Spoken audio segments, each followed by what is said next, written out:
dress in Israel. So I got summer and winter. I think it's summer.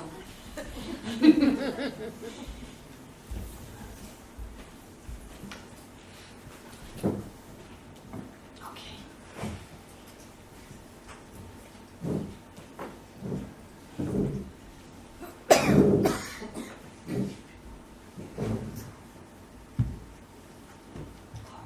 So first of all, good morning, Bokar to everyone. Happy to be here. And I'd like to start the first session with a small meditation. Basically, a meditation of what's called setting your motivation. Many of you know about this. To make sure that the time we spend together here is made most meaningful. So in that way we take a moment to set our motivation. I'll guide you through it. It's just very general, and then we can start. Okay, so make sure you're comfortable. Is there anyone who's never meditated? Okay, great. For now, just make sure your back is straight, you're comfortable, and I'll say a little bit more about meditation anyway as we go on.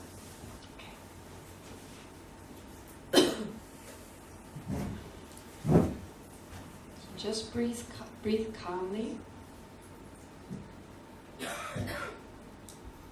Let go of any thoughts that do not connect to this course.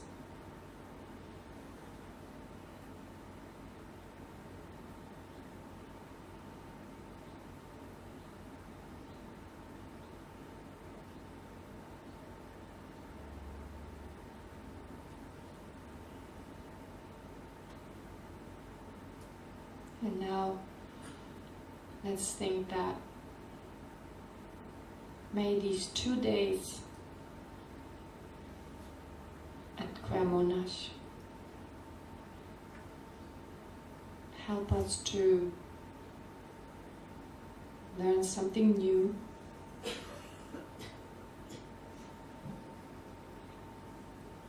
learn about mindfulness,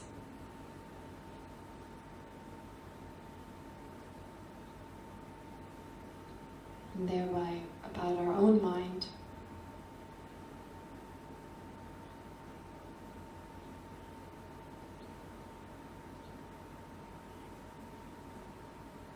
and our own potential.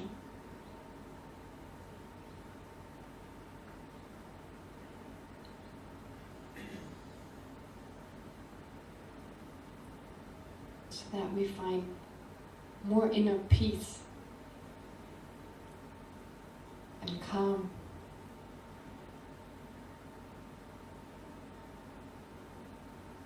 and contentment,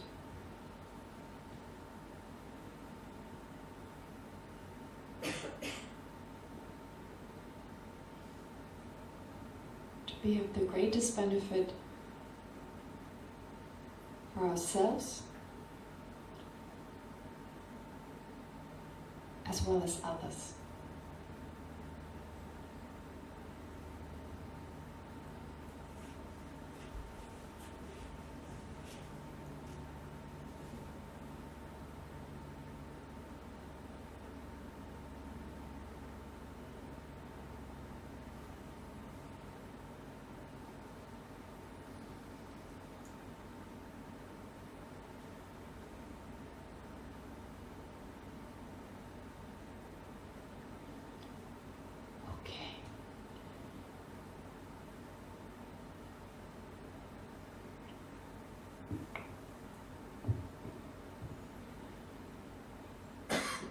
It's not really a meditation as such, but basically just setting the motivation, so that with this motivation it leads us through these 2 days and hopefully becomes a cause of finding more calm, more contentment and so forth.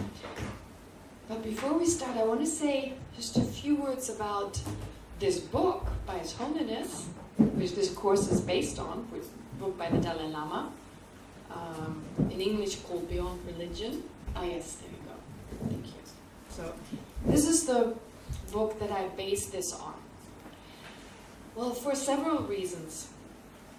One reason is that this is the way I was trained.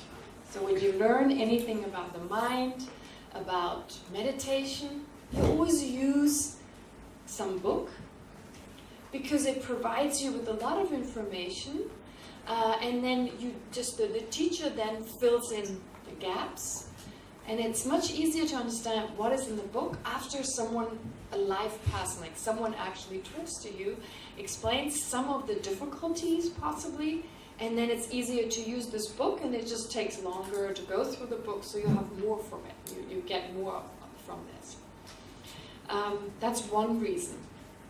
Another reason is also the Dalai Lama is someone has got so much experience. He's really living a life of compassion, of wisdom, of working for others, and mindfulness and so forth. I mean, he lives those things. He's super mindful and definitely a great expert in all these things that we will discuss here.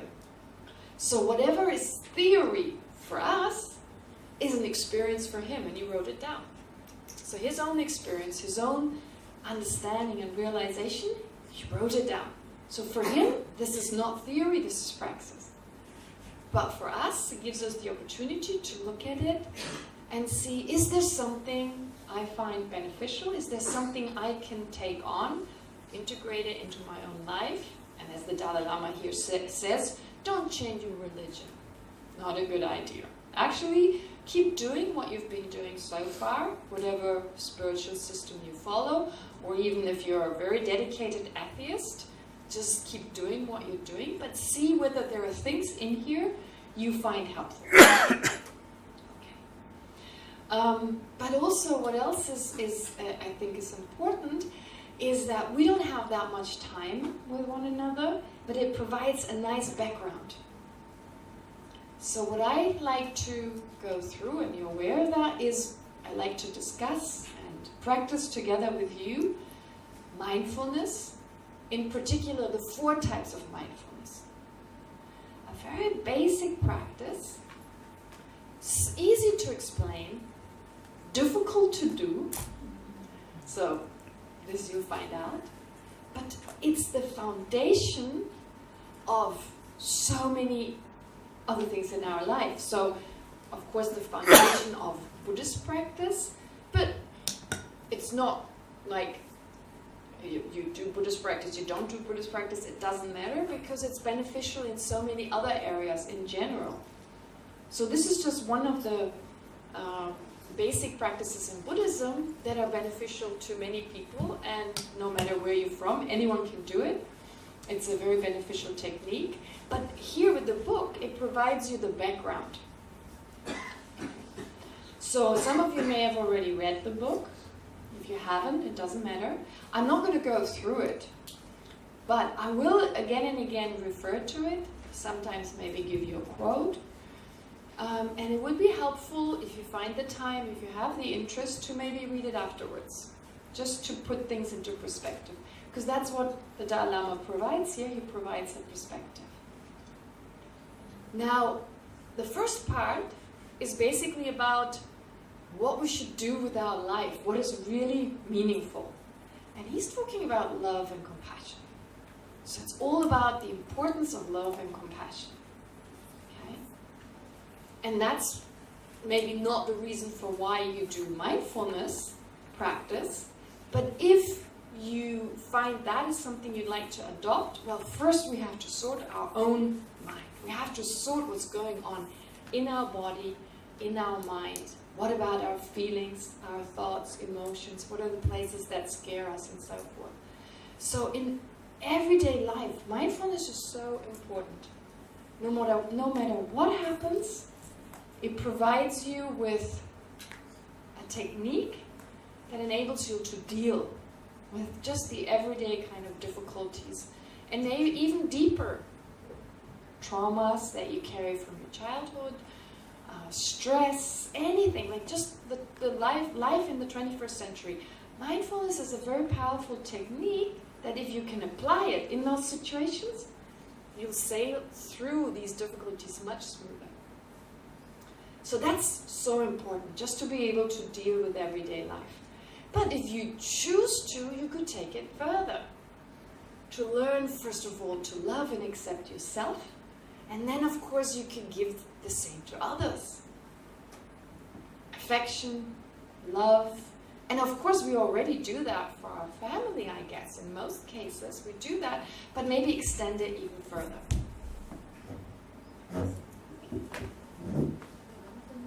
So the Dalai Lama basically talks about this, saying that, yeah, is that, can you hear me clearly everywhere? Okay, great. All right, I'll try. Yeah, feels good, as long as people can hear me. So what the Dalai Lama talks about is basically, you want to be happy? This is a good way to be happier, to be more caring, more affectionate.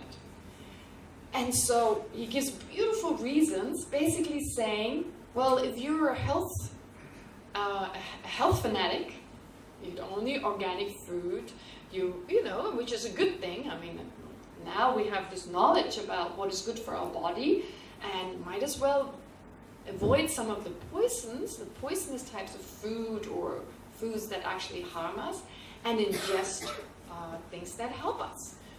Do yoga, do exercises that physically help us and of course make us feel better mentally. Well, if you're this type of person, then you should look at the physical benefits of affection, love, and compassion.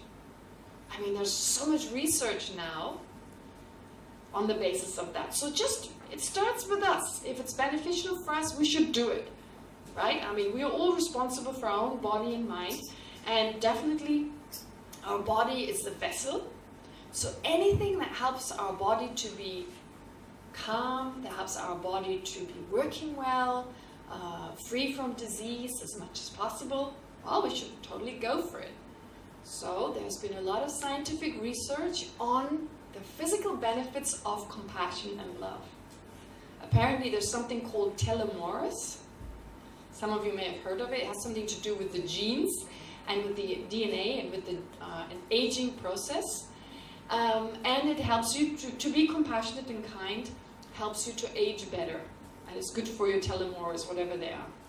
Okay? Like I said, you can research it on it. The Dalai Lama mentions it briefly. Okay? But in general, it just makes us calmer, it makes us happier. And as is described in the beginning, this is food for our life. I mean, we were raised on love and compassion. Of course, on milk too, and napkins and not napkins, diapers and all that was necessary. But if we hadn't been loved, if we hadn't received the compassion and the love from our parents, we probably wouldn't have survived very long. So here he argues, this is in our nature. We need it. We need it to grow stronger, be more resilient, be calmer, and face life. So he's giving a lot of examples that science has found. The more you stroke your baby, the more love you give your baby, the more the brain of the baby develops. They give the example of these very crazy monkeys. He talks about like these monkeys who are kind of all over the place, very kind of like agitated usually, but when they're given a lot of love, they're much calmer and less agitated. So even in the animal kingdom, love and compassion and affection are really helpful and important and good for the body. So the brain grows better and blood pressure and all that. So I think that's already a very good reason to understand the importance of love and compassion, of affection. And even though you came here to learn about mindfulness, but basically if you choose to go in that direction, well, mindfulness is a great way, great preparation to prepare our mind to be more loving and compassionate with ourselves. And once we can do that, we can give it to others more than we can do now. So that's basically the very beginning of this book. It's the very beginning, talking about the fact that it's in the nature of our mind. This is a very important Buddhist idea, that our mind is actually in the nature of being compassionate and loving. So one of the reasons why shocking, hateful news make the news, whereas acts of love and compassion usually don't make the news. It's almost like that's not so surprising, because we actually do experience them more often than very, very hateful crimes. And just because the news are all over hateful crimes, it doesn't mean that they happen more often than those little acts of, like, you know, someone tries to get before you in a car or with a shopping trolley, and you smile at them and you let them in. I get it all the time. I mean, I look like I'm out of a loony bin, right? Loony bin. Like I go to the supermarket and people go, wow. This morning I bought some shkedemara for my nieces and nephews. And I asked the lady, you know, like I know a few words. I say, slicha. And she's like looking up at me, and she looks at me, and she's like, and I say, where are the shkedemara? And she's like, she shows me, but just like a little bit, you know? But still, people are very kind, very friendly. After the first shock, then they usually, you know, and then the cashier lady told me to say Shabbat Shalom, and it was lovely, right? So there's a lot of kindness, all around us, actually, and it's just a matter of us to develop this further. Of course, if we give more love and kindness, then other people react to it. They like it. Everyone likes to be treated nicely, likes to be treated affectionately, and so forth. But you know what the Dalai Lama says? He says that it's very important for us to be treated affectionately and loving. But even better for us, even more healthy and more effective is if we are kind and loving.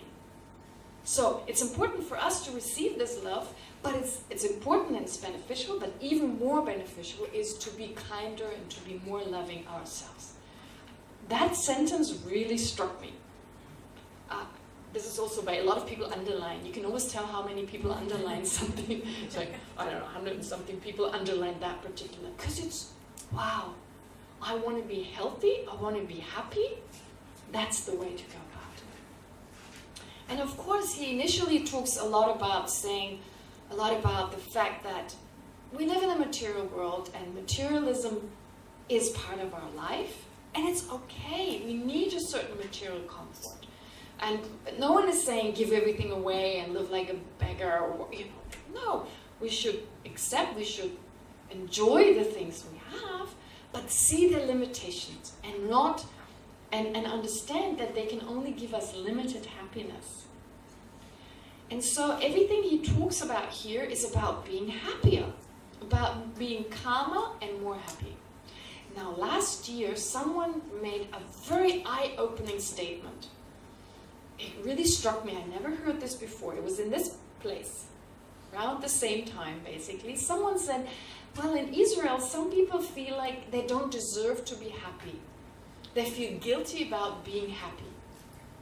Wow, that was a surprise initially. And when I thought about it, it totally makes sense. It makes sense. With all the suffering around us, maybe some people feel there's some problem in their family or people suffering around them. It's almost like they're not loyal enough if they enjoy happiness. That was like, wow, I should really address this. Because here I am talking about there are some methods to be truly happy, you know, enjoy what we have, the material stuff and so forth, but find an even deeper kind of happiness to enjoy things even more. And then people feel like they shouldn't enjoy, shouldn't be happy. So that's a huge obstacle. But I believe you have not only a right to be happy, you have a personal responsibility to be happy. Because grumpy people don't make other people happy. So if it's really out of altruism, for yourself it's better. For your blood pressure, for your immune system, for your digestion, your sleep, your work performance, your relationships, I mean, anything really, it's good for you to be happy, right? So for yourself. But also with regard to other people. We seek people who are calm and content. Our children, we are their examples, right? I mean, we are an example for our children. So if we're happy and calm, they learn to be happy and calm. So we have a responsibility in that sense. So please, if it's not... Oh, great.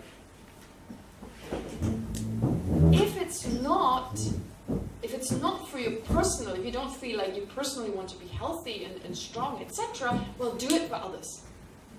It's basically a personal responsibility to be calmer and happier, because then we can help others much more effective.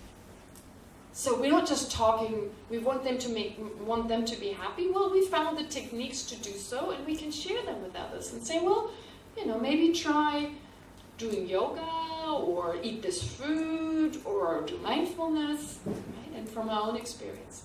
So, therefore, so what is, when I say love and compassion, what does that actually mean? The other day I was in a high school in a bar, and Absor. No, I always say in bar. No, and Absor. So, en Absor, when I was in en Absor, I was in a high school, and I know from last year, if 3 people of 100 are listening, that's a lot. So no expectations this time. Meditation, you know, they're all fooling around? Okay, never mind. I was totally expecting that. Anyway, well, we had a great discussion going on. One asked me, do you smoke weed? Doesn't that make you calmer? Right? We were talking about meditation and being calm. Like, you smoke weed? And then they were like, are you getting married? Married? And I'm like, no. And they were like, what? What's going on? You're not married. And then one of them said, well, what about this whole talk about love? You can't experience love? How can you not get married? I thought, oh, of course, I should remember how we define love in the West is quite different to the way it is described in those ancient Buddhist texts. So basically, love, sex is not considered to be love. It can be strongly influenced by love, which would be great, but it doesn't have to be. So to just give you the definition of love, the wish for someone, it's an affectionate attitude that wishes for someone to be happy, to have happiness, okay? If possible, lasting happiness, not superficial, but lasting happiness.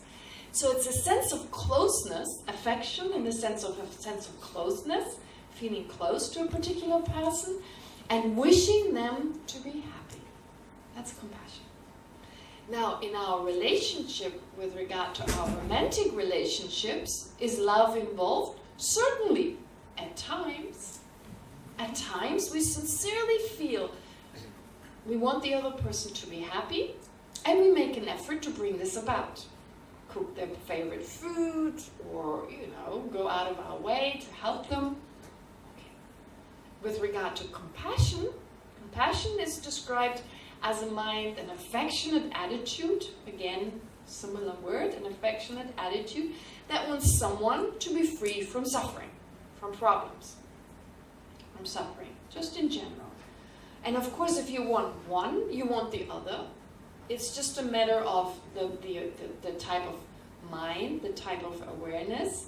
One, it focuses on the happiness, and the other one focuses on removing that which is in the way to being happy, removing suffering. So the wish for someone to be free from suffering. Okay, so therefore there's a distinction between those two, but in general, if you have one, you probably have others. So our relationships are a mixture of that and expecting the other person to make me happy, right? So the other person wants to go away and leave us alone for a while. Either we're like, if it makes you happy, please go ahead, I don't want to be in your way. Or we're like, don't leave me. Don't leave me, right? I mean, it's a mixture, and it switches back and forth. And very obviously, the more we have of the love as described just now, the wish for the other person to be happy, versus the attachment, as it's called, the wish for the other person to make me happy, without considering him or her mainly, of course, the more we have of the first type, the happier our relationship. Makes total sense. So, as I said, love and compassion are very helpful for our relationships. Now, one thing the Dalai Lama here makes very clear, and this is usually, there's a very common way in which these states of mind are misunderstood. Believing that being loving and being compassionate, you become an idiot. A Freier, an idiot, a Nutnik, right? Like, give me suffering, walk all over me, be mean because I'm kind and compassionate. Look at me. Oh, that's just being silly. That's just being silly. Actually, compassionate must have a lot of energy, strong energy. You can be outraged, not angry, but outraged about an injustice. It gives you a sense. It's not anger. It's just, this is not okay. I personally need to do something. In fact, compassion is a mind that you see suffering, and instead of being depressed, you go, this is my opportunity. I need to do something. Now I myself need to step in. It's strong. It gives you a lot of strength. If you don't react to an injustice, you become responsible for that. If you can do something about it, if you can't, okay, what can you do? But if you can do something about it and you don't step in, that is a lack of compassion. So compassion and love are so misunderstood in the West. It's really feeling like you have to become this weak, meek, timid person. It's the opposite. It's strong. It's being full of strength. Helping others to remove their suffering. And if it comes through an injustice, well, we may even through strong means stop the person who's performing or who's engaging in the injustice for his or her own benefit and for the benefit of the potential victims. So the Dalai Lama says punishment is important, but it should not be a retribution, revenge, like out of hatred, but out of deterrence. To stop people to ever do this and to protect others from this person. So this needs to be understood. Compassion is a strong mind. It's a very strong, courageous, determined mind. If you're meek and timid, it's not compassionate. My teacher can be quite strong about this. I once started crying because he had a problem, and I thought I was really compassionate. I felt very compassionate. And an hour later, he's talking about, well, crying when someone has a problem is certainly not compassionate. I was like, oops, oh, okay. But he made a good point. He's saying it's not about being depressed about someone's problems, etc. It's about being courageous, you know, and if there's something you can do about it, you do it. But don't let yourself being pulled down. So that was a really good lesson for me, and I never forgot what he said. It was a few years ago. And this is what the Dalai Lama says here. It's not about meekness, it's about being strong. Okay. So this is what the beginning of the book is basically saying. And now the question is, how? I mean, that sounds so easy. Yeah, I can see how the benefits and so forth are there. And then, anyway, like I said earlier on, you may not want this to be part of your life. So fair enough, of course. This is just... here he puts it in the perspective, like from the point of view of not going into the religious aspects of Buddhism, but just saying, you want to be healthier and happy, here's the solution. All right. But then the second part, he actually starts off with the practice of mindfulness. So, mindfulness. What is mindfulness? What does it mean? How is it beneficial to us? And he gives a beautiful, straightforward explanation in here. And this is what I want to share with you. And in particular, to share with you the explanation on the 4 types of mindfulness, which although they're not mentioned here, but they're implicit. Now, basically when we speak of mindfulness, is there a word in Hebrew? Chemla is compassion.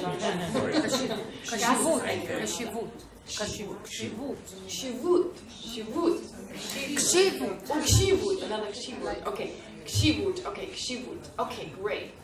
So that is mindfulness. But actually, to explain you just briefly what it means in terms of how you apply it.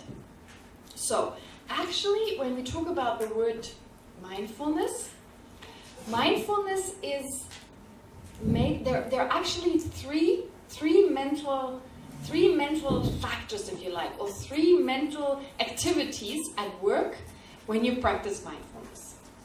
So these are all mental states. There are types of consciousness.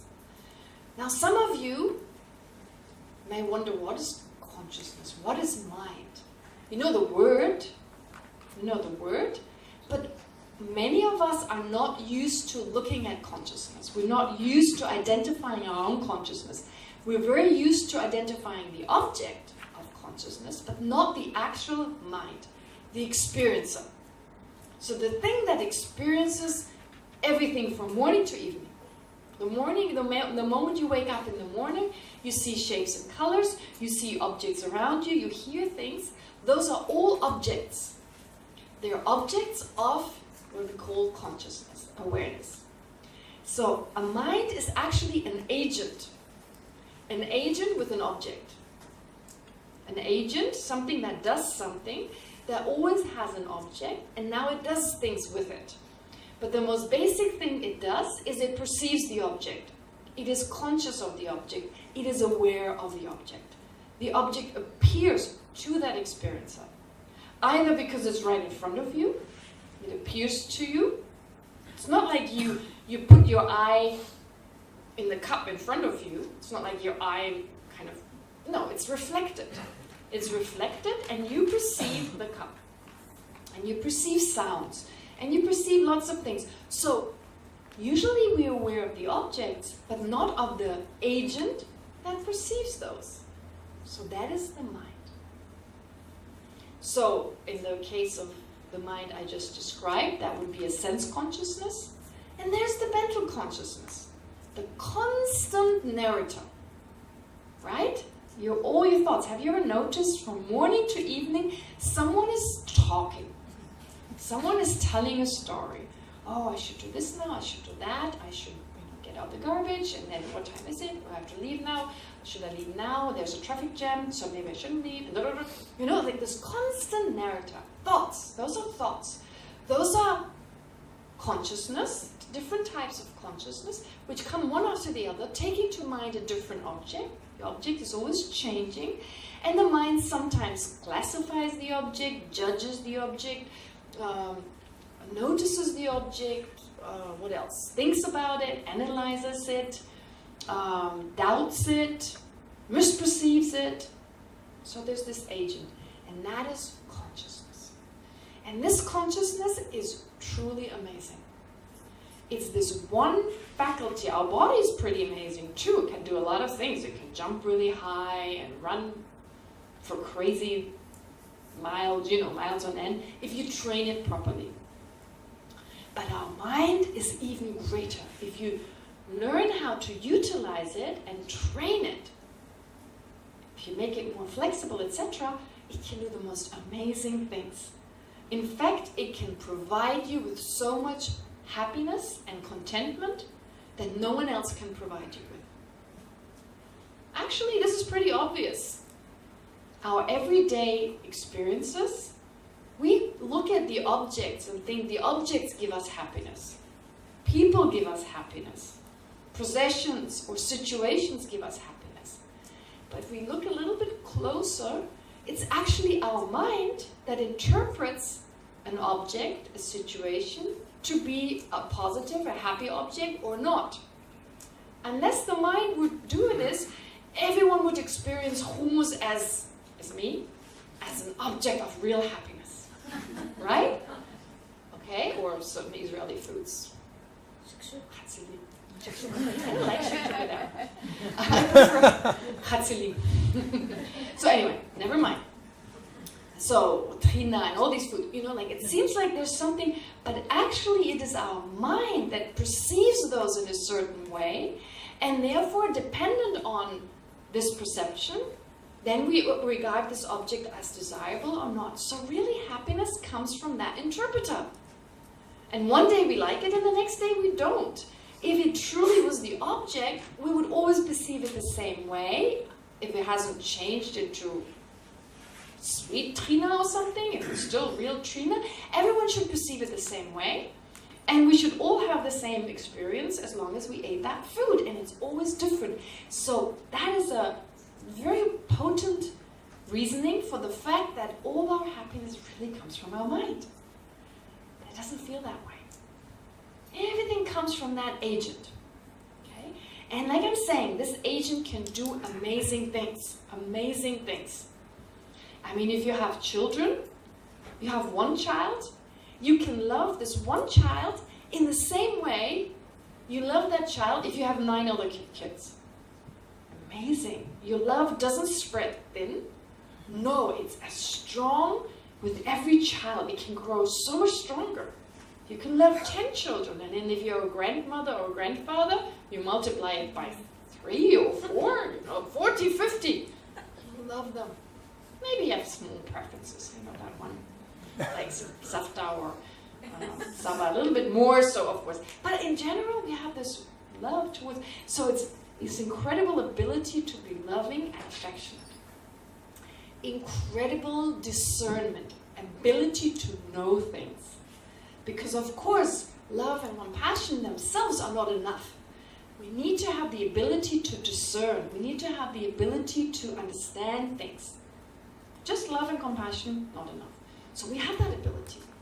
Amazing what you can go from an literal toddler to a Nobel Peace Prize winning Albert Einstein. Amazing what you can do with your mind. So this is truly amazing. Actually, our mind even goes beyond our brain, which is hard to believe. In modern science, there's such a strong emphasis, brain, brain, brain, brain, brain. Such a degree that people deny the existence of the mind. Of course, if you only focus on material things, that's all you find. If you only focus on the things you can touch or see or hear, well, that's what you're going to find. The mind you don't find by touching something. You don't find by looking around. Your sense consciousnesses will not get your sense of your own mind. It's mindfulness. It's that particular type of consciousness, which I'm going to explain in a moment, that type of mind can make you aware of your own mind. It's bizarre that modern science needed 400 years to come to understand that you wouldn't have science if you didn't have a mind. What measures? What calculates? What perceives? It's the mind. It's like so bizarre. You use a telescope for 400 years to watch the stars, but you never look at this telescope. The thing that enables you to perceive these things. In fact, until very recently, people didn't even believe in a mind. But without a mind, there wouldn't be any science. Without consciousness. And moreover, our happiness comes from this. And it has such an incredible potential, such an incredible ability.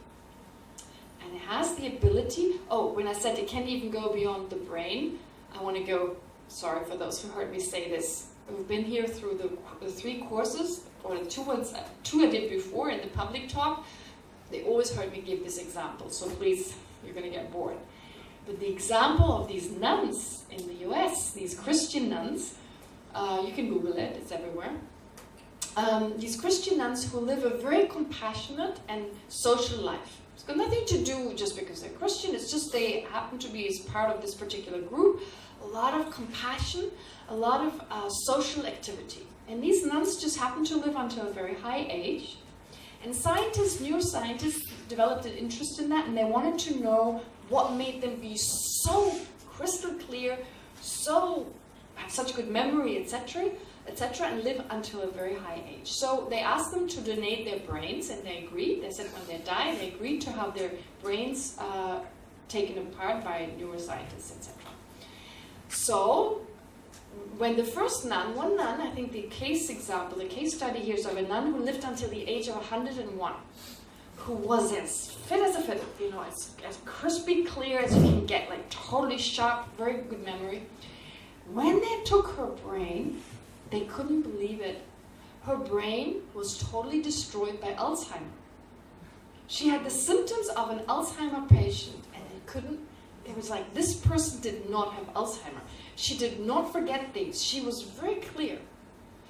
So their theory is because she used her mind in such an amazing way, right? She just didn't got her pension and just sat in front of the TV, she was mentally very active, socially very active.